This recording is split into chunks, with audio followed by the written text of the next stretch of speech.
A linked list is a dynamic data structure that is made up of nodes arranged in sequential form. Dynamic data structure means that we can allocate the required memory while the program is running. So a dynamic data structure can expand or shrink easily during runtime. Unlike arrays, data in a linked list is not stored in contiguous memory locations. When compared to arrays, insertion and deletion of elements is easier in linked lists, as there is no need to reallocate or reorganize the whole list structure. In arrays, insertion and deletion involves shifting of elements, while in linked lists, there is no physical movement of data while inserting or deleting elements. We can use linked lists to implement abstract data types like lists, stacks, or queues. Now, two disadvantages of linked lists are that efficient random access is not possible and some extra memory is required for the implementation. There are different variants of linked lists. In this course, we'll study about these four variants, out of which the single linked list is the simplest one. So we'll start with single linked lists. A single linked list is made up of nodes where each node has two parts, the info part and the link part. The info part contains the actual data that has to be stored in the list, and this link part is a reference to the next node of the list. This is an example of a single linked list with four nodes. The info part contains an integer value. This can be of any other type also. The link part of each node is a reference to the next node. So the link part of this node refers to this node. Link part of this node refers to this node. Link part of this node refers to this node. Now this is the last node, so its link part is null. We maintain a special reference variable that always refers to the first node of the list. We have named it start. This reference is the identity of the list, and with the help of this reference only, we can access all the elements of the list. For an empty list, this start will be null. Now let's see how we can implement a single linked list. This is the class node that represents a node of a single linked list. This variable info represents the actual data that has to be stored in the list. We have taken it to be of type int. It can be of any other type also. This link is of type node and it always refers to the next node of the list. This is the one argument constructor. Info is initialized with I and link is initialized to null. Now this is our single linked list class. Here we have this variable start that always refers to the first node of the list. In this constructor, we have initialized the start to null. In the next few lectures, we'll develop all the methods of this single linked list class. Now this is the class demo in which we have this method main, and inside this main we'll test our single linked list class. Here we have created a new single linked list object, and with the help of this method create list, we are creating a single linked list. And then inside this while loop, we are performing various operations on the list with the help of all the methods of the single linked list class. In this while loop, first we are displaying all the options, and then depending on the choice entered, we call a particular method. We have used switch case for this purpose. So in different cases, we have called different methods.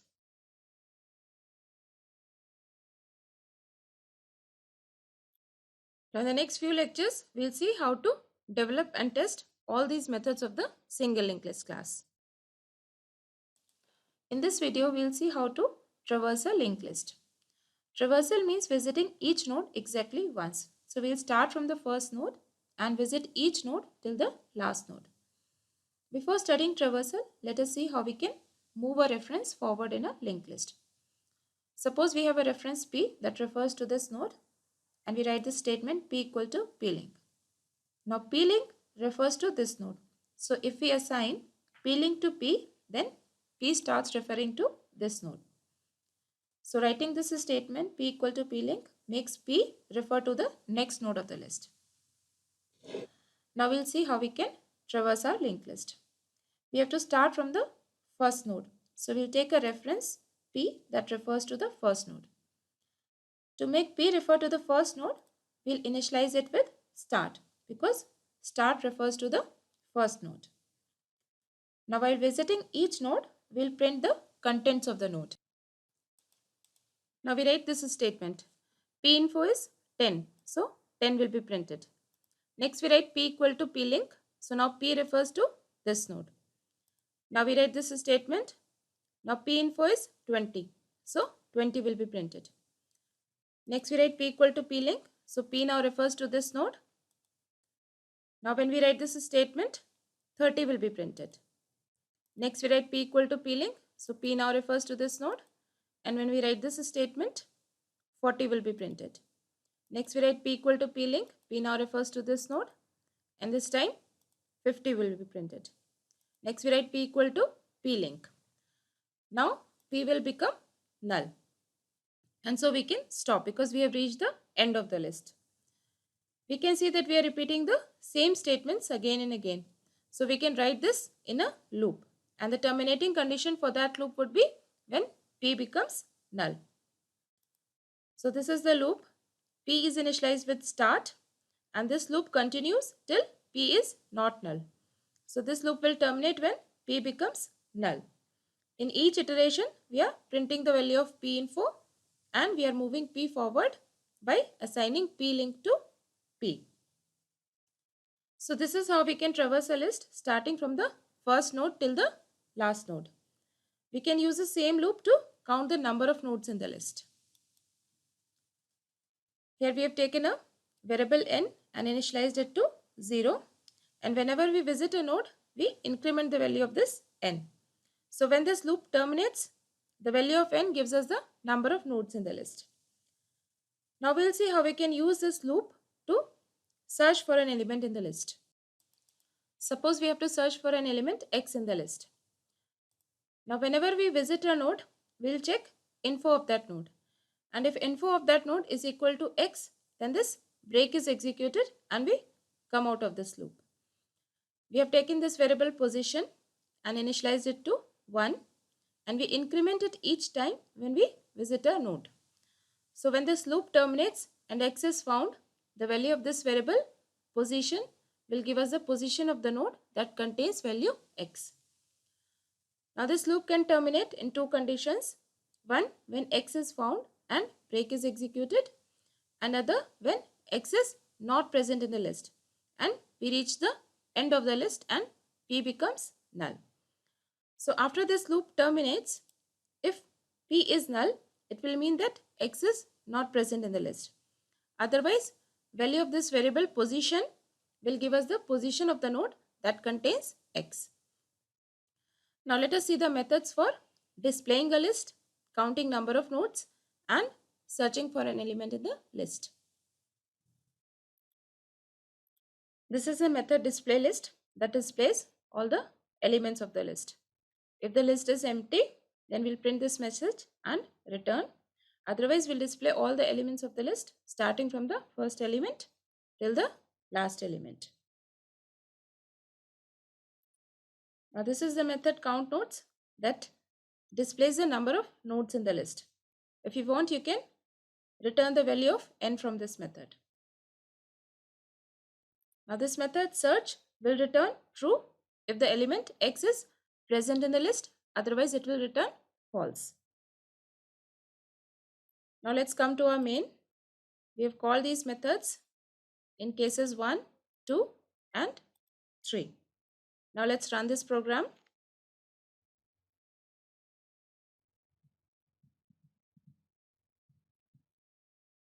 First we choose option 1. So the list is displayed. Next we choose option 2. The number of nodes in the list is equal to 5. Next we choose option 3. We search for element 2. The element 2 is present at position 2. Next we search for element 45. 45 is not found in the list.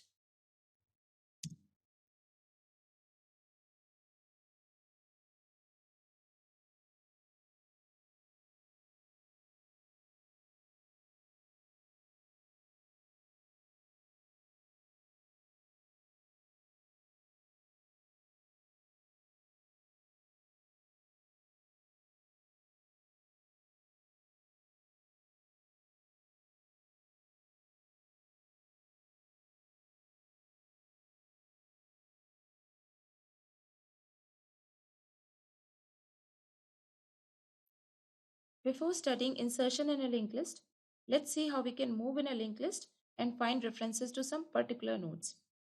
In this video, we'll see how to find reference to the last node of the list, reference to second last node, reference to a node with a particular info, reference to predecessor of a node with particular info, and reference to a node at a particular position. So first, let's see how we can find reference to the last node of the list. This is the last node, so we need a reference to this node. This is the code that will give us reference to the last node of the list. While traversing the list, we had seen that the loop condition was p is not equal to null. So there the loop stopped when p became null. Now here the loop condition is p link is not equal to null. So here the loop will stop when p link becomes null, and p link will become null when p refers to the last node of the list, because link part of last node is null. So when this loop stops, p will refer to the last node of the list. So this is how we can find reference to the last node of the list. Now let's see how we can find reference to the second last node of the list.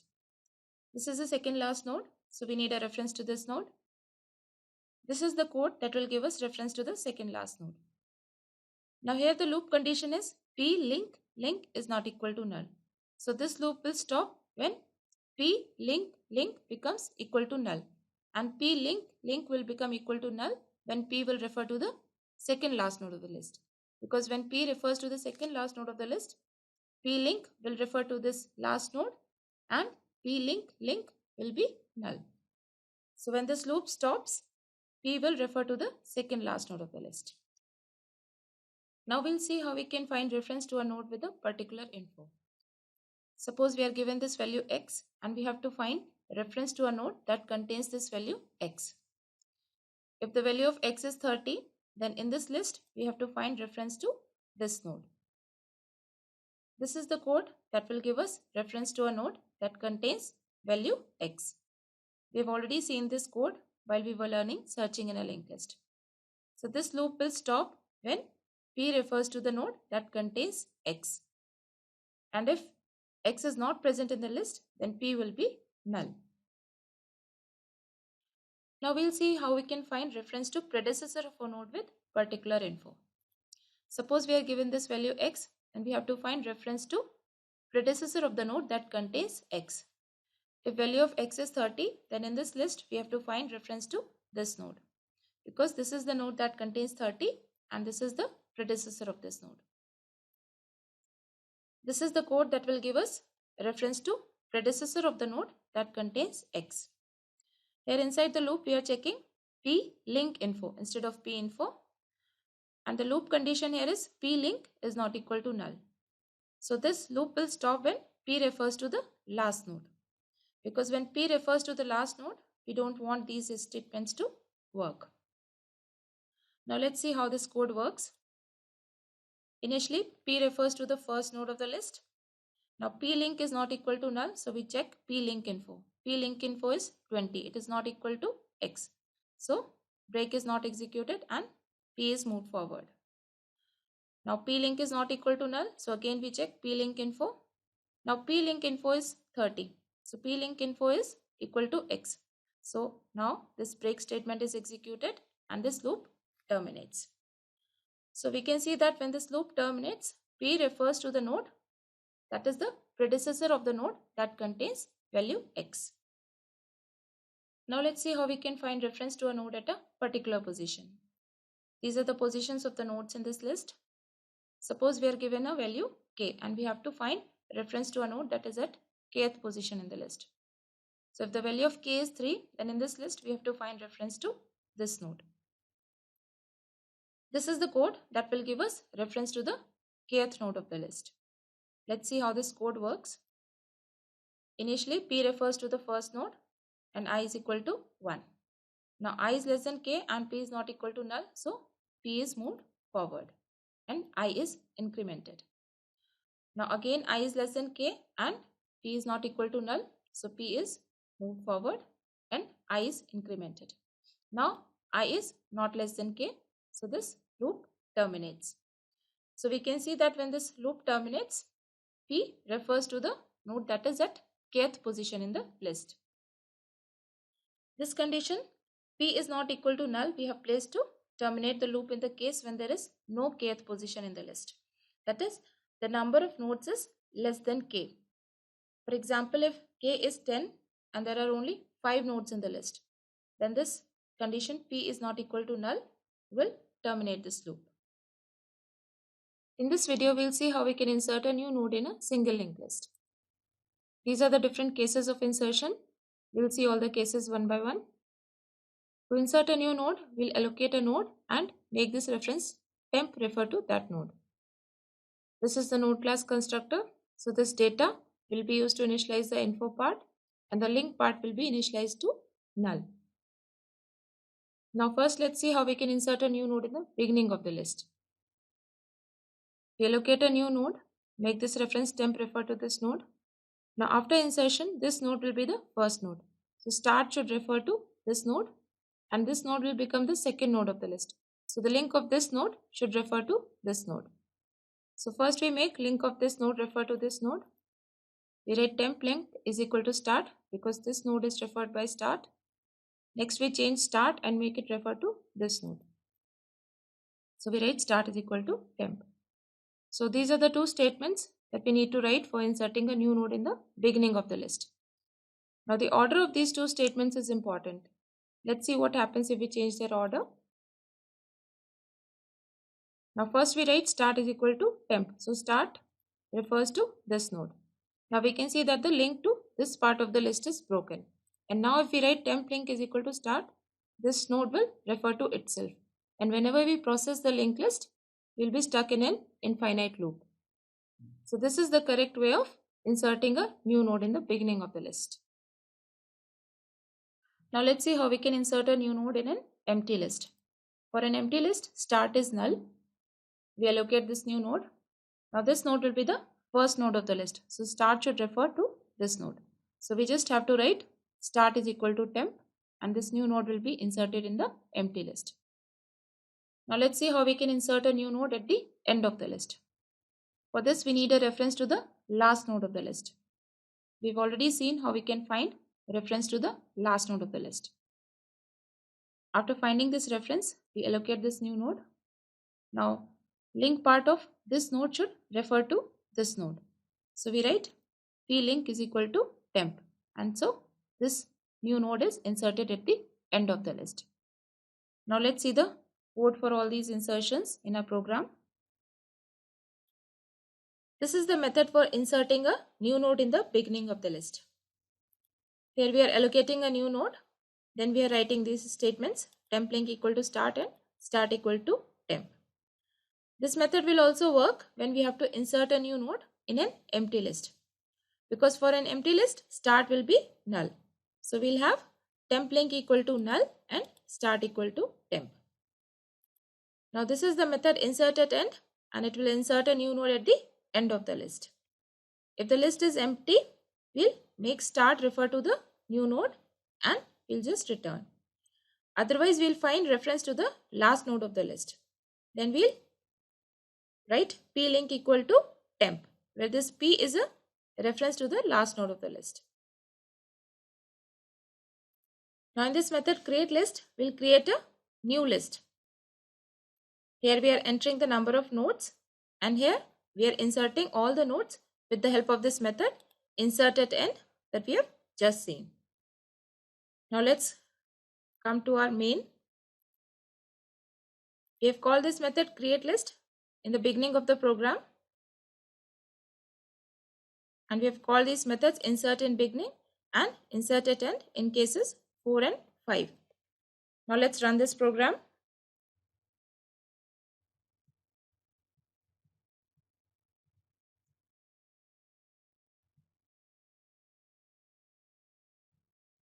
Now we'll insert a new node in the beginning of the list. So this new node is inserted in the beginning of the list.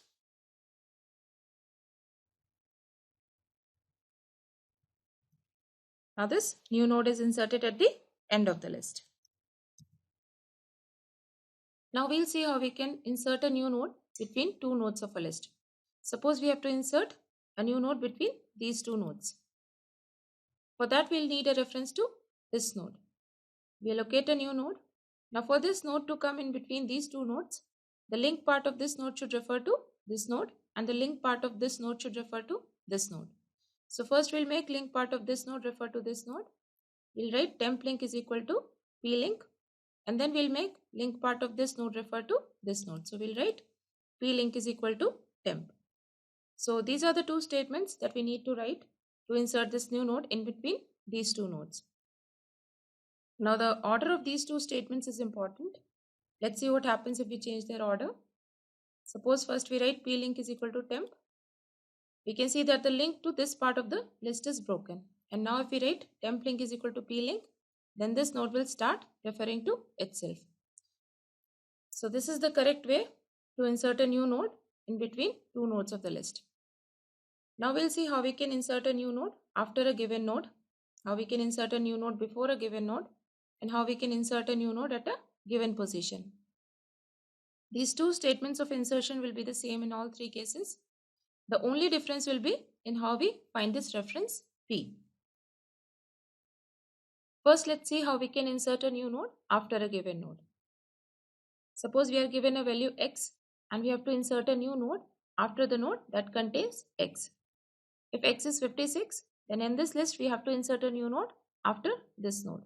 That means we have to insert a new node between these two nodes. And for that we need a reference to this node. We have already seen how we can find a reference to a node that contains value x. After finding this reference, we'll allocate a new node and insert it here in between these two nodes by writing these two statements of insertion. So this is how we can insert a new node after a given node. Now let's see how we can insert a new node before a given node. Suppose we are given this value x and we have to insert a new node before the node that contains x. If x is 45, then in this list we have to insert a new node before this node. That means we have to insert a new node between these two nodes. And for that we need a reference to this node. So if we have to insert a new node before a node that has value x, we need a reference to the predecessor of the node that contains x. We have already seen how we can find this reference. This code will give us a reference to the predecessor of the node that contains x. After finding this reference, we allocate a new node and insert it here, writing these two statements of insertion. Now let's see how we can insert at a given position in a list. Suppose we are given a value k and we have to insert a new node at kth position in the list. If value of k is 4, then in this list we have to insert a new node here. The position of the new node will be 4, position of this node will become 5, and position of this node will become 6. So that means we have to insert a new node between these two nodes, and for that we require a reference to this node. So if we have to insert a new node at kth position in the list, we require a reference to k minus 1th node of the list. We have already seen how to find this reference. This code will give us reference to k minus 1th node of the list. After finding this reference, we allocate a new node and insert it here using these two statements of insertion. So now this new node becomes the 4th node, and this becomes the 5th node, and this becomes the 6th node. Now let us see the methods insert after, insert before, and insert at position. This is the method insert after, that will insert a new node after the node that contains this value x. So here first we find reference to the node that contains x. After this loop terminates, if p is null, it means that x is not present in the list. Otherwise, p will refer to the node that contains x. And in that case, we allocate a new node and insert it by writing these two statements. Now this is the method insert before, which will insert a new node before the node that contains this value x. And we have seen that in this case, we need a reference to the predecessor of the node that contains x. Now after finding this reference, we allocate a new node and insert it by writing these two statements. Now before doing this, we have put these two checks. If the list is empty, start will be null, and in that case we'll just print this message and return. because in that case we don't want this statement to execute, because p will be null and accessing p link will give us error. Now if x is present in the first node, then we have to insert new node in the beginning of the list, and in that case start has to be updated. So this case also we have handled separately. Now let's see this method, insert at position. This method will insert a new node at the kth position in the list, and in this case we have to find a reference to k minus 1th node of the list. Now after finding this reference, we allocate a new node and insert it by writing these two statements. If the node has to be inserted at first position, in that case we have to update the value of start. So this case we have handled separately. Now let's run this program.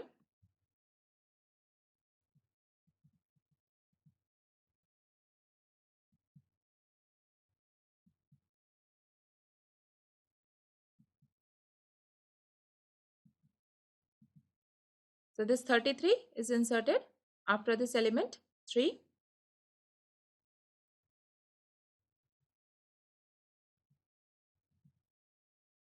This 44 is inserted before this element 4. Now we'll insert at a given position. So this 55 is inserted at position 3. We try to insert the 66 at position 16. So it is displaying that you can insert only up to 9th position. In this video, we'll see how to delete a node from a single linked list. These are the different cases that we'll see: deletion of first node, deletion of the only node, deletion in between the list, and deletion at the end. First, let's see how we can delete the first node of the list. Now, after deletion, this node will become the first node of the list. So, start should refer to this node. So, we'll just write start is equal to start link, and now this node will not be a part of the list. To delete the only node of the list, we'll just write start is equal to null, and this node will not be a part of the list and the list will become empty. Now let's see how we can delete a node that is in between the list nodes. Suppose we have to delete this node from the list. For that we need a reference to the predecessor node. So we need a reference to this node. Now for deletion of this node, the link part of this node should refer to this node. So we'll just write p-link is equal to p-link link. So now this node is not a part of the list. Now to delete the last node of the list, we need a reference to the second last node. So we'll just write p-link is equal to null. So now this is the last node of the list and this node is not a part of the list now. Now let us see the methods: delete first node, delete last node, and delete node. This is the method delete first node, which will delete the first node of the list. If the list is empty, we will just return. Otherwise, we'll make start refer to the second node of the list by writing this statement: start equal to start link. Now this is the method delete last node, that will delete last node of the list. If the list is empty, we will just return. If the list has only one node, then we'll make start equal to null and return. Otherwise, we'll find a reference to the second last node of the list. So after this loop terminates, p will refer to the second last node of the list and we'll write p link equal to null. And so last node of the list will be deleted. Now this is the method delete node, that will delete a node that contains value x. If the list is empty, then we'll just print this message and return. If x is present in the first node, that means we have to delete the first node. So we'll do that by writing this statement: start equal to start link and return. Otherwise, we'll find reference to the predecessor of the node that contains x. And then we'll delete that node by writing this statement: p link is equal to p link link. Now let's run this program.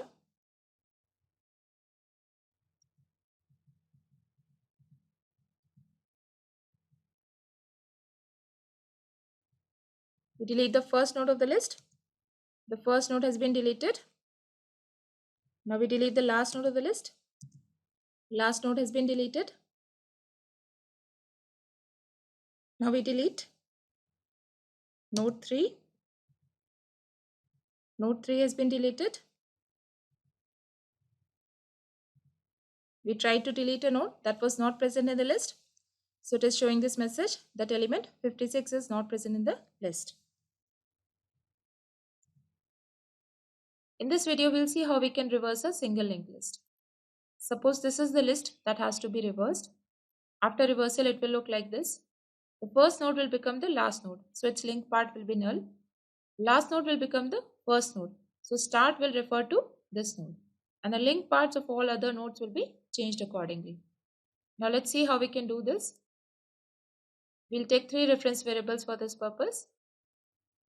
This is the code that will reverse our list. Let's see how this code works.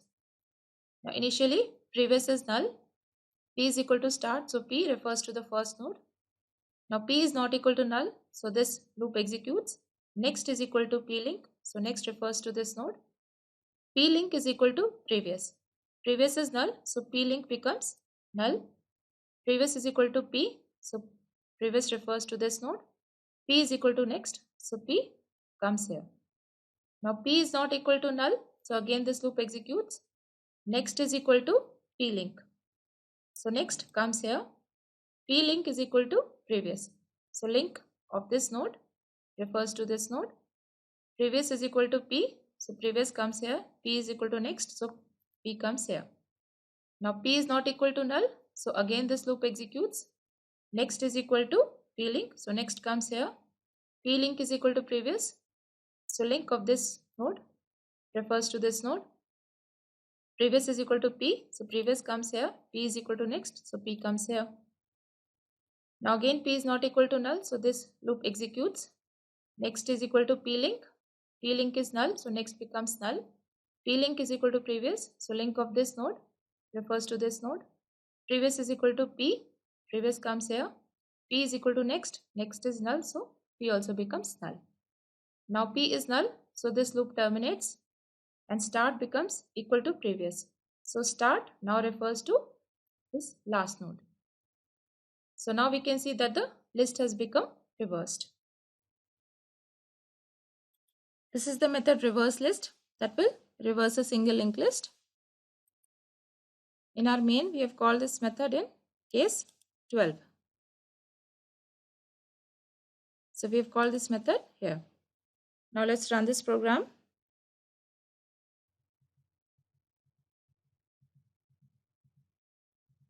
So this is our initial list.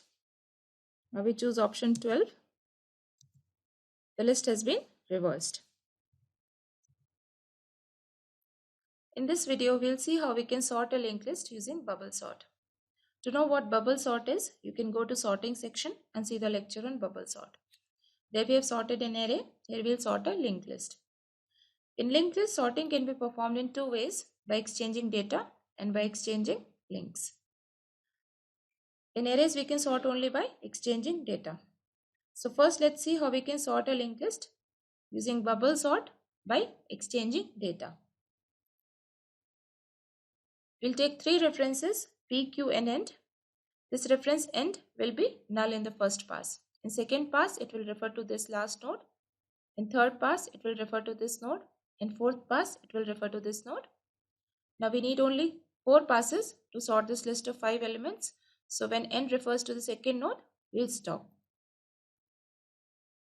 Now at the starting of each pass, we'll initialize P with start and Q with P-link. So at the start of each pass, P will refer to this first node and Q will refer to this second node. And we'll move both these references forward and stop when P-link becomes equal to end. And we'll compare the info parts of nodes referred to by P and Q. And if the info parts are out of order, we'll swap them. So now let's start sorting this list. In pass 1, end is null.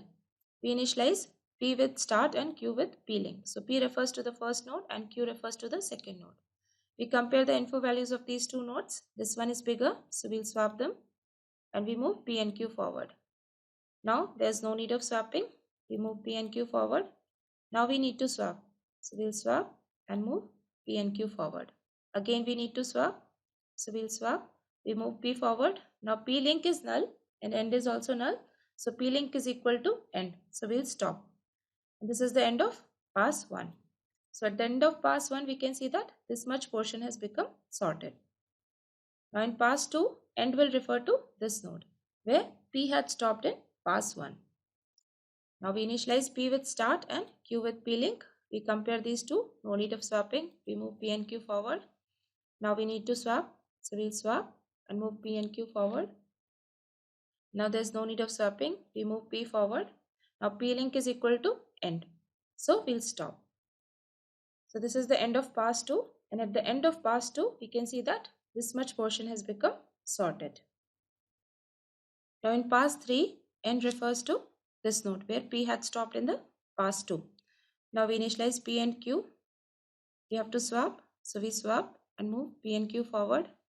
Now we don't need to swap. We move P forward. Now P link is equal to end. So we'll stop. And at the end of pass 3, we can see that this much portion has become sorted. Now in pass 4, end refers to this node where P had stopped in pass 3. Now we initialize P and Q. There's no need of swapping. We move P forward. Now P link is equal to end. So this is the end of pass 4. And at the end of pass 4, we can see that this much portion has become sorted. Now after pass 4, end will refer to this node. So we have to stop because now end is referring to the second node of the list. So now the whole sorting is finished and we can see that the whole list has become sorted. Now let's see the code for this. This method sorts a linked list using bubble sort by exchanging data. We have taken 2 for loops. This outer for loop corresponds to a pass of the bubble sort. We have taken this reference end and initialized it to null, and at the end of each iteration, this reference is assigned the value of P. And this loop stops when end refers to the second node because this start link refers to the second node. Now this is what happens in a pass of the bubble sort. We have taken a reference P, initialized it with start, and after each iteration we are moving it forward, and this loop stops when P link becomes equal to end. Now in each iteration of the loop, this Q is assigned the value of P link. Here we are comparing the values of P info and Q info, and if P info is greater than Q info, we are swapping these values. So this is how we can sort a linked list using bubble sort by exchanging data. Now let's see how we can sort by exchanging links. This method will sort a linked list using bubble sort by exchanging links. Here also we have taken 2 for loops. This for loop is exactly the same as in previous method. This for loop is also the same, but the only difference is that we have taken this reference R, and this reference will always be behind the reference P. Now when we compare the values of P info and Q info, and if P info is greater than Q info, we will not exchange the info parts. Instead, we will change the positions of nodes referred to by P and Q. And for that only, we need this extra reference R. So now let's see in a slide how we can do this. Suppose in a pass, P and Q refer to these 2 nodes. P info is bigger, so we have to change the positions of these 2 nodes. This node should come here and this node should come here. For this, we need a reference to predecessor of this node. Now P link should refer to this node. So we write P link is equal to Q link. Now Q link should refer to this node. So we write Q link is equal to P, and R link should refer to this node. So we write R link is equal to Q. So now we can see that the positions of these 2 nodes have changed. After this node, we have this.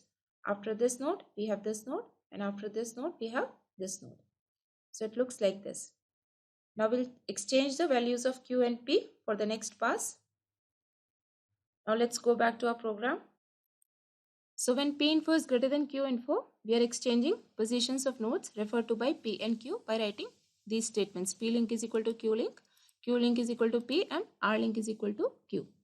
Now this statement R link is equal to Q is written only when P does not refer to the first node.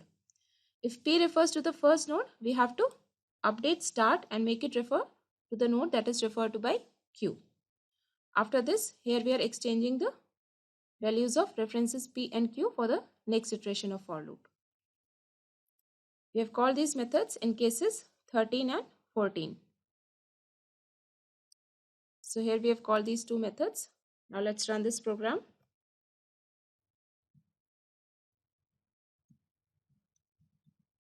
This is our initial list. Now the list has become sorted. Now we insert a new node at the end of the list.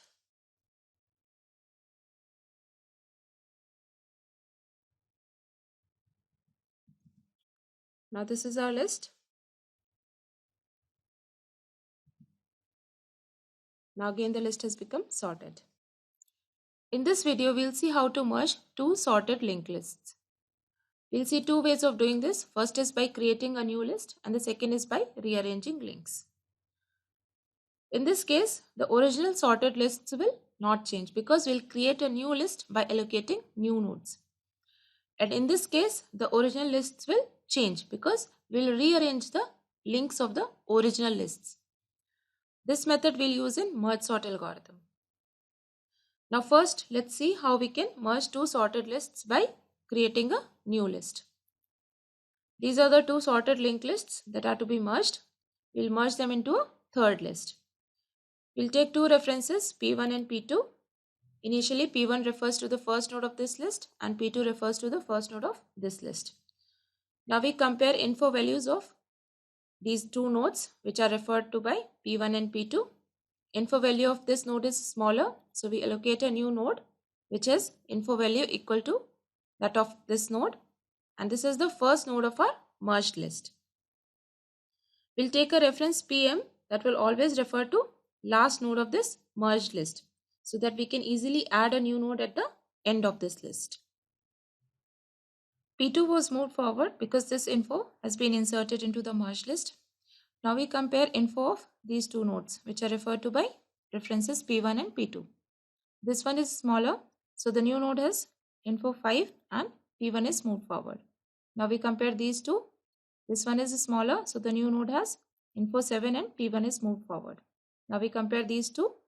8 is smaller, so the new node has info 8 and P2 is moved forward. Now we compare these two. This is smaller, so the new node has info 9 and P1 is moved forward. Next we compare these two. This is smaller, so the new node has info 10 and P2 is moved forward. Now we compare these two. 15 is smaller, so the new node has info 15 and P1 is moved forward. Now P1 becomes null. This means that the first list is finished and we have two nodes remaining in the second list. So here we'll allocate two nodes with info values 30 and 80 and insert them here. So now this is our merged list. So we can see that the original lists have not changed because we have created a new list by allocating new nodes. Now let's see the code for this. This public method merge1 will merge a sorted single linked list with the sorted list that is sent as an argument. Here we allocate a new single linked list object, and in this private method merge1 will create the merged list by allocating new nodes. Now let's see this private method merge1. P1 and P2 are references to first nodes of the sorted lists that are to be merged. StartIm will refer to the first node of the merged list, and the startIm is returned from this method. Here we are comparing P1 info and P2 info, and if P1 info is smaller, then we allocate a new node with info equal to P1 info and make startIm refer to this new node, and we move P1 forward. Otherwise, we allocate a new node with info equal to P2 info, make startIm refer to this new node and move P2 forward. So now we have got our first node of the merged list and we have made startIm refer to that new node. Now we make reference PM equal to startIm. This PM will always refer to the newly inserted node of the merged list. So this PM will always refer to the last node of the merged list. Now this loop executes till both P1 and P2 are not null. If any one of them becomes null, then this loop will terminate. Inside this loop, we are comparing P1 info and P2 info. If P1 info is smaller, then we allocate a new node with info equal to P1 info, and we add this node at the end of the merged list, and we move P1 and PM forward. Otherwise, we allocate a new node with info equal to P2 info and add that node at the end of the merged list, and we move P2 and PM forward. Now after this loop terminates, if P1 is not null, that is if second list is finished and there are elements left in the first list, then we add those remaining elements at the end of the merged list by using this loop. And if P2 is not null, that is if first list is finished and there are elements remaining in the second list, then we'll add those remaining elements of the second list in the merged list using this loop. So this was how we can merge two sorted lists by allocating new nodes. The original lists do not change in this procedure. Now we'll see how to merge two sorted lists by rearranging links. These are the two sorted lists that will merge by rearranging links. In this case, we'll not allocate any new nodes. We'll take two references P1 and P2. P1 initially refers to the first node of this list and P2 initially refers to the first node of this list. Now we compare info values of these nodes referred to by P1 and P2. Now this one is a smaller, so we make start M refer to this node. This start M is a reference to the first node of merged list. Now we take a reference PM and make it equal to start M. This reference PM will always refer to the newly inserted node of merged list. Now we move this reference P2 forward because this node has already been inserted into the merged list. Now this is the first node of the merged list. To include other nodes, in each step we'll compare info values of nodes referred to by P1 and P2, and whichever is smaller will be included in the merged list. And to include a node in the merged list, we'll make link of this reference PM refer to that node. Now we have included one node in the merged list. Now we have to include the second node. So we compare info values of these two nodes which are referred to by P1 and P2. This one is smaller, so PM link should refer to this node. Now we move PM forward and P1 forward. Now we compare these two nodes. Info of this node is smaller, so PM link should refer to this node. In this case, it is already referring to this node, so we move PM forward and P1 forward. Now we compare info of these two nodes which are referred to by P1 and P2. This one is smaller, so PM link should refer to this node. Now PM is moved forward and P2 is moved forward. Now we compare info of these two nodes. This is smaller, so PM link should refer to this node. We move PM forward and P1 forward. Now we compare info of these two nodes. This is smaller, so PM link should refer to this node. Now PM is moved forward and P2 is moved forward. Now we compare info of these two nodes. This is smaller, so PM link should refer to this node.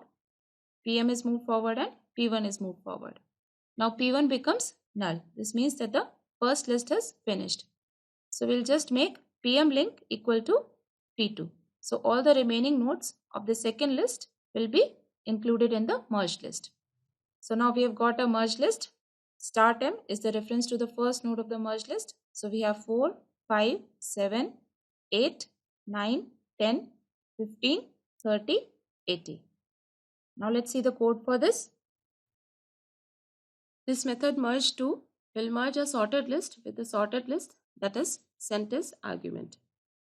Here we allocate a new single linked list object, and in this private method merge2 will create the merged list by rearranging links. Now let's see this method merge2. References P1 and P2 refer to first nodes of sorted lists that are to be merged. StartM will refer to first node of the merged list, and it is returned from this method. Now if P1 info is less than or equal to P2 info, then we'll make startM equal to P1 and we'll move P1 forward. Otherwise, we'll make startM equal to P2 and move P2 forward. So now we have got first node of a merge list and we have made startm refer to that new node. Now we take a reference PM and make it equal to startm. This reference PM will always refer to the newly inserted node of the merge list. Now this while loop will terminate when either P1 or P2 becomes null. If P1 info is less than equal to P2 info, then we insert the node referred to by P1 at the end of the merge list and we move PM and P1 forward. Otherwise, we insert the node referred to by P2 at the end of the merge list and we move PM and P2 forward.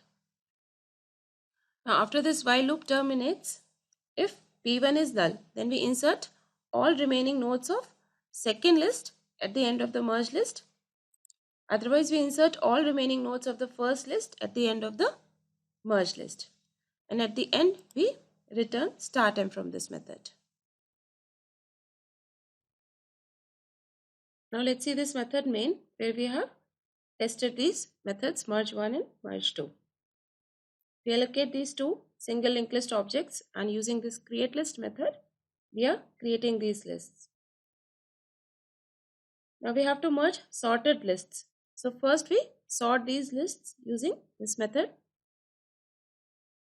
After this we display these sorted lists. Now we use this method merge1 to merge these sorted lists and we display the merge list. Now this method merge1 will not change these original lists and we verify this fact by displaying these lists again. Now we merge these lists by using method merge2, which merges them by rearranging links. We display the merged list. Now the original lists will change. So we verify this fact by displaying these lists again. Now let's run this program.